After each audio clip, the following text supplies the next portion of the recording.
அன்பானவர்களே, காலை வணக்கங்கள்.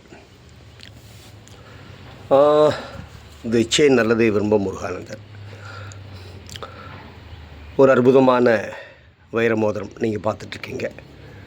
அழகாக இருக்குது இல்லையா? ரொம்ப அழகாக இருக்குது. புதுசு அருமையான வைர மோதிரம். டாட்டாவுடைய மியாவில் வாங்கினேன். சொல்ல வேண்டிய விஷயம் என்னென்னா, இது போன்ற பொருள்கள் நமக்கு எப்போ வந்து சேருதுன்னு பார்த்தீங்கன்னா, அந்த நல்ல காலம்.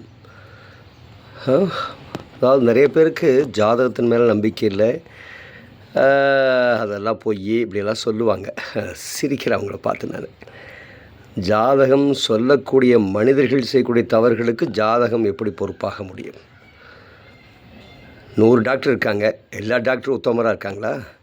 கைராசி டாக்டர்னு யாரும் 2 பேர் தான் இருக்காங்க. மீதி 98 மோசமான டாக்டர்ஸ் தான். இந்த சென்ஸ் இவங்கள அளவுக்கு அவங்க ஃபேமஸ் இல்லை தான். ஆனால் எல்லோரையும் டாக்டர் தான் நம்ம சொல்லிக்கிறோம். அப்போது டாக்டர்களையே வந்து எல்லோரும் எம்பிபிஎஸ் தான் படித்தாங்க, எம்எஸ் படித்தாங்க, எம்டி படித்தாங்க. பட் எல்லோரும் அந்த கைராசி டாக்டர் மாதிரி ஆக முடியலையே. அதுபோல தான் இது எல்லா துறையிலும் இப்படித்தான்.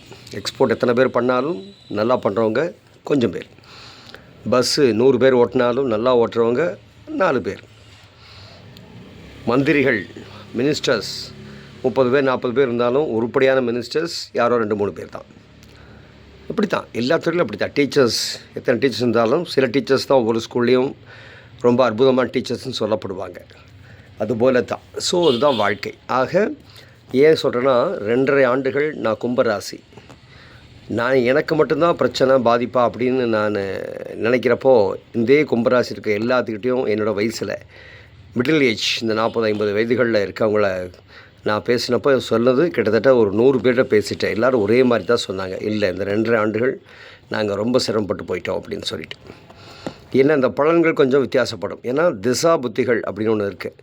ஸோ நல்ல திசை நடந்துட்டு இருந்து அந்த நேரத்தில் இந்த 2.5 ஆண்டு உள்ளே வந்துச்சு அப்படின்னா கொஞ்சம் பாதிப்புகள் கொஞ்சம் குறைவாக இருக்கும். இதே மற்றவங்களுக்கு அப்படின்னா பாதிப்புகள் மிக அதிகமாக இருக்கும். இப்போ எனக்கு பார்த்திங்கன்னா, எனக்கு புதன் திசை நடந்துகிட்ருக்கு. அருமையானது தான். ஏன்னா நான் துலாக்கிறேன், புதன் எனக்கு யோகக்காரகன். பட் அவன் திசையிலேயே எனக்கு வந்து இந்த 2.5 ஆண்டுகள் சனி என்னை படாதபாடு படுத்திட்டார், பட்டை கிளப்பிட்டார், கொலை எடுத்துட்டார். ஆனால் அதுக்கு பிரத்யோபாரமாக அந்த 2.5 வருஷம் முடிஞ்ச அடுத்த நாள்லேருந்தே நல்ல காலம் ஆரம்பித்தது. இப்போ 1 வருடம் ஆகிடுத்து. பார்த்திங்கன்னா, இவன்தோ எனக்கு வந்து சனி இன்னும் என்னை விட்டு விலகாமல் இருந்தாலுமே கூட என்னை தொந்தரவு பண்ணுறது இல்லை. இது மாதிரி தான் நிறைய என்ன மாதிரி மற்றவங்களுக்கும். ஆக சொல்ல வர்றது ஒன்று தான், கிரகங்கள் அதனுடைய பலன்களை தந்து கொண்டு தான் இருக்கின்றன. கிரகங்கள் வேலை செய்து அப்படின்னாவே அர்த்தம் என்ன, உள்ளர்த்தம் என்ன? கிரகங்களை படைத்தது யார், அது இயக்குவது யார்? ஆண்டவன் தானே. ஆக கிரகங்கள் அவங்களுடைய வேலையை செய்ய முடியுது அப்படின்னா, அப்போ ஆண்டவன் அவங்களுக்கு சக்தி கொடுத்துருக்கான். அப்போ ஆண்டவன் ஒருத்தன் இருக்கான். ஆண்டவன் ஒருத்தன் இருக்குங்காட்டி தான் இந்த விஷயம்லாம் நடக்குது அப்படிங்கிறதான். அதனால் யோசனை பண்ணுங்கள், இறைவன் இருக்கிறான், அதில் எந்த சந்தேகமும் ஒரு துளியோடு வர வேண்டிய அவசியம் இல்லை. பக்தி பண்ணால், உச்சகட்ட பக்தி பண்ணால் மட்டும் வருவதற்கான வாய்ப்புகள் இருக்குது.